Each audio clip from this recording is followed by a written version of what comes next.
Welcome, everybody. Good morning, good afternoon, good evening, wherever you're tuning in from. Happy Monday. If you're tuning in on Monday, it's Monday for us. We're tuning in live from Brooklyn. This is Spirit Matters, your daily little check-in with the Bhakti Center. My name is Dal Grunga, and I'm here with the wonderful and amazing Brajrani, who's a very close friend and mentor and part of our leadership team here at the Bhakti Center, and so many wonderful things about her. And she's going to be with us today, as our tagline in our podcast over the last recently has become conversations with our community, where we want to introduce you and connect you with so many people that are wonderful. I had a conversation with a friend of mine this past weekend, Radhika Ranjan, who was visiting from London, and he runs a podcast, and we were talking, and I was just thinking how sometimes, you have podcasts and you're like, who's the next big celebrity that we're going to invite onto our show with stories? And then we were realizing that everybody's got an amazing story. Everybody has amazing insights, and everybody's actually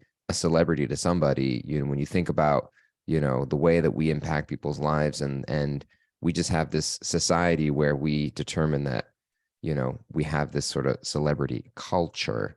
But actually, what I found is that everybody, including everybody listening right now, has an amazing, maybe one day you'll be a guest on the show. You never know. Anyways, I'm so glad that we get the opportunity to share and connect with the beautiful people that have touched my life. And Brajrani, you're an amazing person. How are you doing? I am good this morning. I was just thinking about these stories and how I really truly believe that we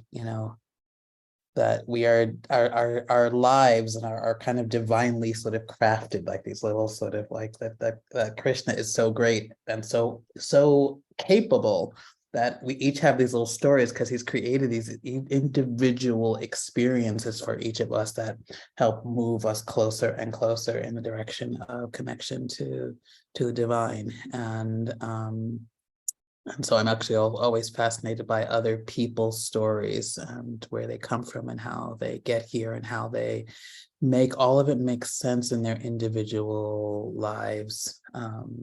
Sometimes you start doing things and it feels like it's a whole list of practices you have to check off. Like, I do this, and I gotta do this, and I gotta do this, and I gotta do this. And you're like, it's busy checking it off, you're busy doing all the doings and all the everythings. And in that, it's really easy to sort of lose that the real thread, which is about connection to each other, connection to Krishna. But this individual stories, the individual ways in which each of our lives are designed to push us in this current towards where we're all going eternally. It fascinates me. So Yeah, thank you for saying that and opening up. And it sparks my first question I want to bring to you, because I look at you as an accomplished woman in life. You've had a successful career. You've dedicated yourself to spiritual practices for a long time. I remember your mother said something about you once, that from as far as she can remember, you've always wanted to help people and you've always wanted to serve. And I'm a person that very much can judge myself according to the number of things I get done in a day, or the number of things I accomplish in a year, or the big goals, especially at a place like the Bhakti Center.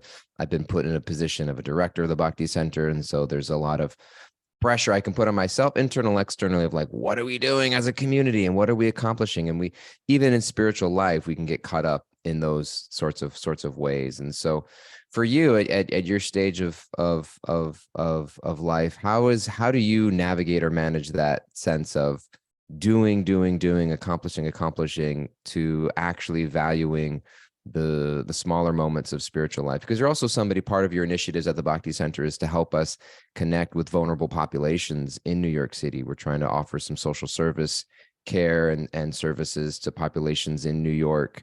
And so you're a person that I look to as somebody who really values every single person that does and doesn't walk through the door, and values personal connection. And so, what does that look like for you? And how do you remind yourself about the importance of the personal connections in life rather than checking things off a to-do list, even in spiritual life? That's that there was like so many questions in that question. There was So tons of questions. That's how I ask questions. I'm like a sawed off shotgun that spreads out a I bunch can of choose thoughts. And I'm whichever like, one of them that makes can sense you to me can to you answer. find something in there to run with? Is there something in there that you can possibly run with, please? For sure, for sure, for sure. When I was, oh goodness gracious, I must have been in my early 20s. I found this book by this gay man who had been a Catholic priest, and it was called Taking a Chance on God. And what he talks about is how important it is to actually have a personal relationship, and how we can have a dysfunctional relationship with anything. We can make anything dysfunctional. And that comes up to me. I get reminded of that, whatever guides, et cetera, that walk around with me or constantly remind me of that when I feel like I'm sort of, when I'm, and that personal relationship includes questioning, includes doubt, it includes fear and anger. It includes all the kinds of things that you imagine that you have with someone you're close to in life. And allowing yourself, giving yourself the freedom to experience all of that. And so that just kind of comes back. It really stuck with me when I read it, and it kind of comes back to me sort of over and over again in life. And then I will find myself in the sort of check off list mode, and I'll find myself resisting it. And I'll find myself not wanting to do it.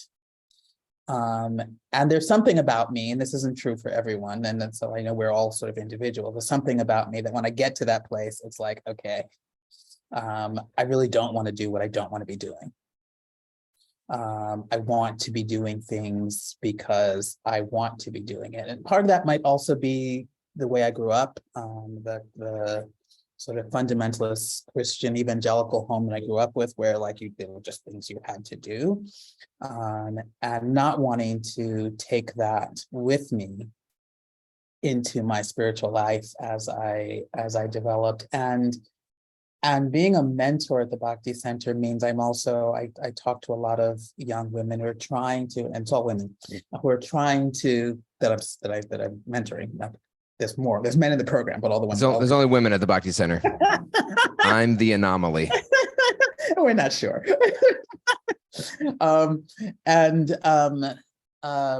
And watching them sort of come to terms with, and sort of like this thing about like, I do this, like, and really not feeling it in their heart. And I don't want anyone to have what I would consider less functional relationship to. I want people to connect with Krishna out of love and out of desire. And if there's something that people want to desire but no they don't, well, they can, that's what prayer is about, which is just, in my mind, conversation with God. It's like, you know what, Lord, I really am not interested in this. I would like to be interested in it, but I'm gonna be honest with you, because you actually, why not be honest with God?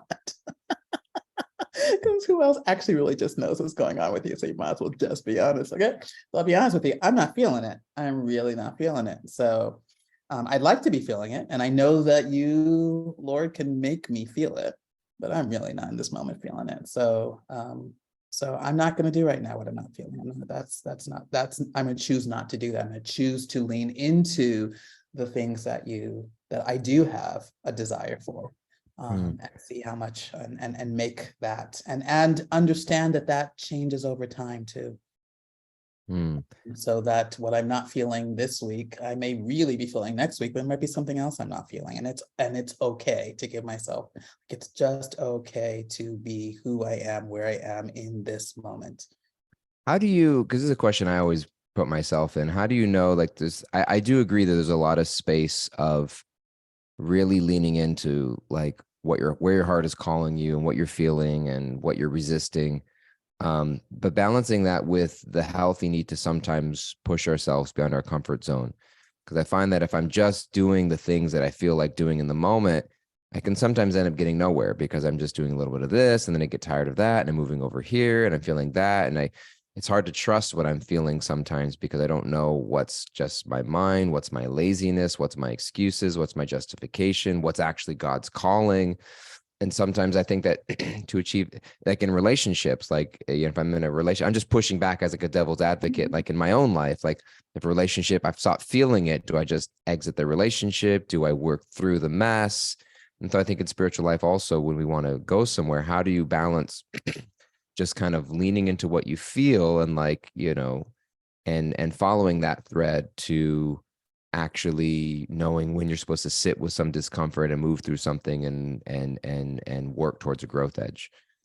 That's an interesting question. I mean, I think that there's stretch, and I wasn't talking about stretch, right? So I think there is I need to grow, and there's a discomfort in that, sort of like lifting weights, and that weight gets that heavy weight, or that as the weight gets heavier, right? It's a little bit of pain in that, a little bit of stretch in that, but I walk out of that and I feel, and at the same time, I'm like, I am so glad I did that. Like, get that sense of like, I'm gonna go to the gym, and I don't really want to go to the gym, but I've committed myself. But when I walk out of it, I feel really good about having done it, as opposed to when I walk out of it, I don't feel good about having done it. I feel really bad about having done it. I don't feel any better for having done it. And for me, and I'm not, and this is for me, and so people can decide that that doesn't work for them at all. And so I'm just one voice amongst many voices. For me, the getting through it, and I didn't, and I wish and I don't feel better for having done it. I just feel like I just did one more thing. It's just like another dry cracker that I took. That's not the way I want to be. It's not the way I want my life to feel. And that's different from stretch, and that's different from having goals and deciding I'm going for those goals. And I know, because with that, I know what I'm trying to do. I know what I'm trying to accomplish. I've set my little sort of milestones to get there. So for me, it's there's a difference between those two things, but in the end, yeah, I mean, this is where how my path has gotten me to this place. And the messages my path has given me to this place. And I know what it does for me. It kind of if it moves me away from, here's the other thing, if it feels like it moves me away from, if doing it feels like it moves me away from my love, it moves me in the wrong direction, then it's not something I want to be doing. Because I think that for me, the essence is really in the end, the essence is what I want to be focused on, which is love of Krishna, love of you all, love of everyone. And how do I express that?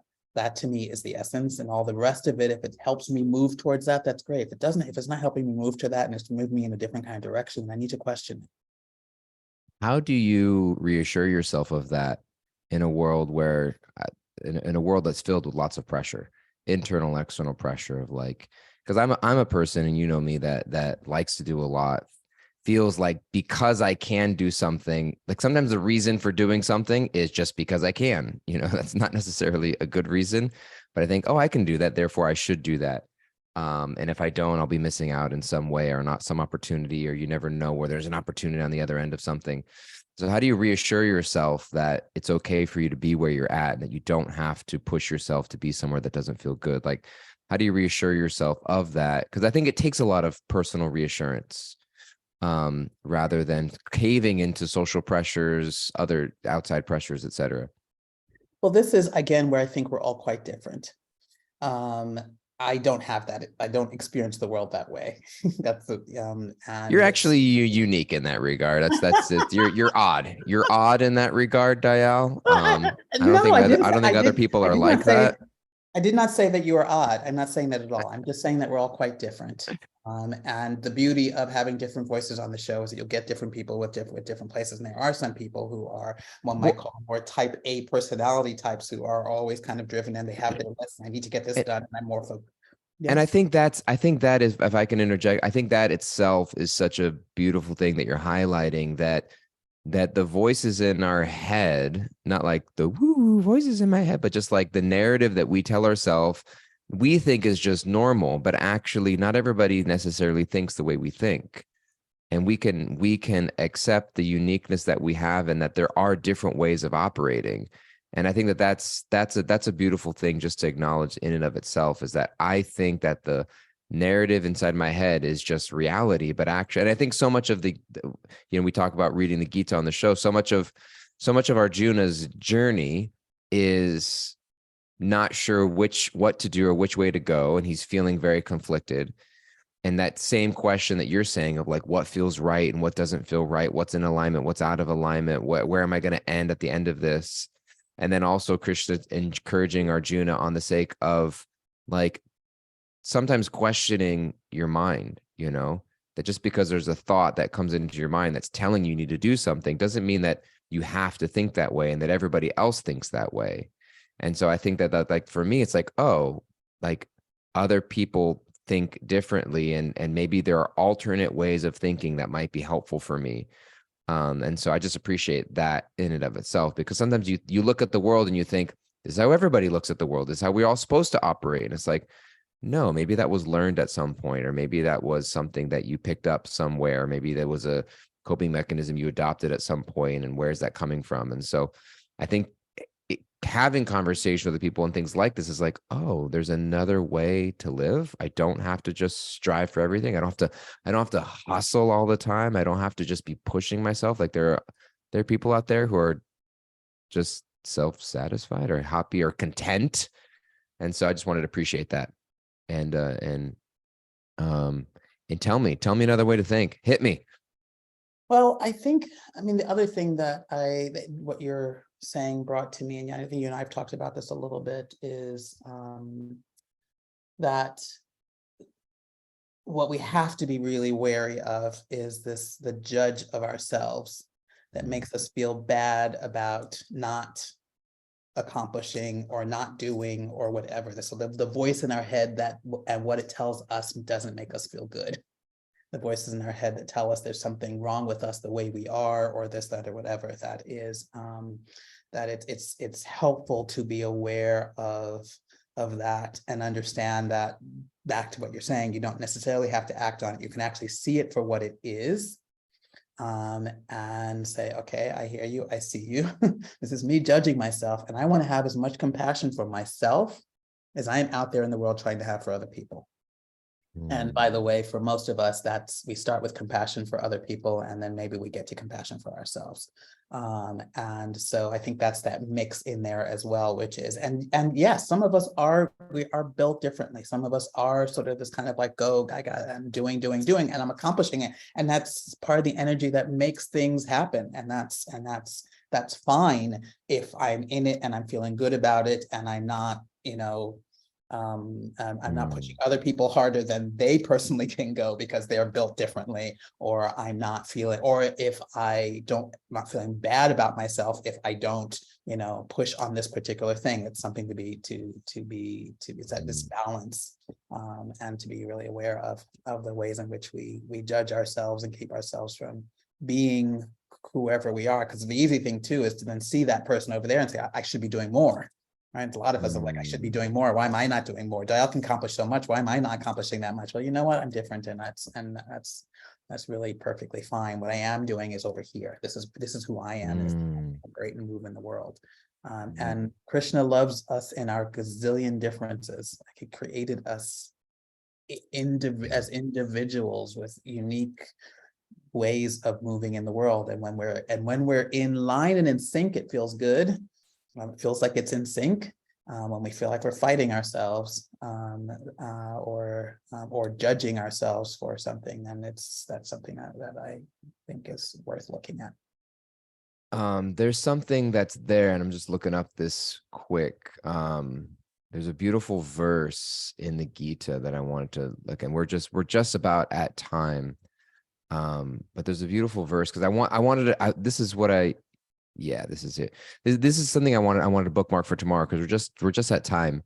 What I'm hearing and gaining a lot from is the idea of self-compassion, and that it's not so much whether you are doing a lot or even chasing like the hustle. We talk about the hustle, and like sometimes the hustle gets glorified and sometimes the hustle gets demonized. Like, you don't have to hustle all the time, but it's not one or the other. It's just, how are you feeling as you're moving through it? Are you judging yourself along the way? Are you looking at other people and thinking that you're not enough and therefore I need to achieve more? That person's doing so much. What am I doing over here? Or I'm doing so much and therefore I'm pushing the people around me to do more. I'm pushing my spouse. I'm pushing my kids. I'm pushing my colleagues. I'm pushing my employees. I'm pushing, anybody that my mentees or whoever it might be. I'm pushing them in an uncomfortable way. And to make sure that I'm feeling aligned. And there's this beautiful verse in the Gita that I've reflected often in this. Krishna's talking about the mode of goodness, and he says the manifestation. This is in the 14th chapter of the Gita. The manifestation of the mode of goodness can be experienced when all the gates of the body are illuminated by knowledge. And I find that quite interesting, where he's talking about, the body being illuminated, the sense of almost like it becomes visceral. There's a sense that like when you're in alignment, you can almost feel it in the cells of your body. Like there's this sense of like, I'm feeling in alignment or I'm feeling like tense, or I'm feeling, and it's this like, what I'm hearing from you is like, take the time to just simply pause and check in with how this is resonating with you right now in your physical body and in your heart. And is this feeling in alignment? Am I feeling like I'm generating from like an inspired place, or am I feeling like I'm exhausted and I'm feeling like I'm pushing? And am I judging myself? And is there self-compassion? And I think that's something that I want to pick up a lot tomorrow, because I think that's something that I'm getting to the point where it's just like, I'm just here gleaming for myself, because I need a lot of self-compassion. And that, that as much as anybody. The term that comes to mind that I think I've used with you before is this blameless discernment. Yeah. I really love, because we can judge ourselves. And sometimes we feel like, if I'm not judging myself, how am I going to be better? And it's like, we can actually, from a compassionate place, have some blameless, like I see this about myself, and this is something that I'm working on, but I'm not sitting here, beating myself up about it. Assess, discern, in a way that's not blaming yourself. It's like, this is who I am, this is where I am, and I do want to go over there and be over there, and that's important to me for whatever reasons, and I'm going to figure out, I'm going to go down the road toward that. And be okay with myself if I don't get there as fast as I want to. Be okay with myself if I do it tomorrow. Be okay with myself, right? Because, and each time look at it again. And as I think Baldevi said, and reassess. Look at it again. Look at it again. Okay, so what happened today? It was my intent to do that, but I didn't do it today. I can beat myself up. I never do it. I never follow through on my whatever. Or, okay. What got in my way, and let me see if I can do something different, right? Because insanity is trying to do the same thing and expecting a different outcome. So what am I going to do different? Right? Yeah. Beautiful. Thank you so much. I'm excited for tomorrow, and I appreciate it a lot. We got to turn it over to Kimberly, who's our Wrap It Up Acharya. She gives all our takeaways here. So what kind of takeaways were you going to walk away with, Kimberly? All right. Don't lose the real thread of connection. Lean into where your heart is calling you. Focus on the essence. Ask, do I feel better getting through it? Is this moving me in the right direction? Accept our uniqueness and have blameless discernment with self-compassion. Beautiful. Thank you, Kimberly. And is there a closing word that you want something you're walking away with, Brajarani, real quick in 30 seconds or less? Right now, I'm just really happy to be here. It's been a while since I've been a part of this community. I know some of you, and I'm just happy to be with you all. I'm looking forward to seeing you all tomorrow morning, afternoon, evening, wherever you are. Wherever you are. Thank you. I'm walking away with this. Just the word self-compassion is just kind of flooding into me. And I really look forward to diving into that more. I've done a lot of inner child work on myself, and there were periods of time, the idea of like reparenting yourself and giving yourself the things that you normally want or expect from other people: love, acceptance, appreciation, reassurance. And I feel like when I am doing those things for myself, I feel those kinds of alignment you're talking about. But then when I'm not, when I'm just kind of in this place of, yeah, it's really, really, we are our own worst enemy. And I feel that for myself at times, the judge. And I think that that's something that I'm looking forward to exploring more with you and appreciating a lot. So thank you all so much. Thank you for those who are listening and being with us. We appreciate you tons. Please join us again tomorrow. We look forward to having you with us all week, Brajarani. Take care, everybody. Bye-bye. Thank you so much. Take care.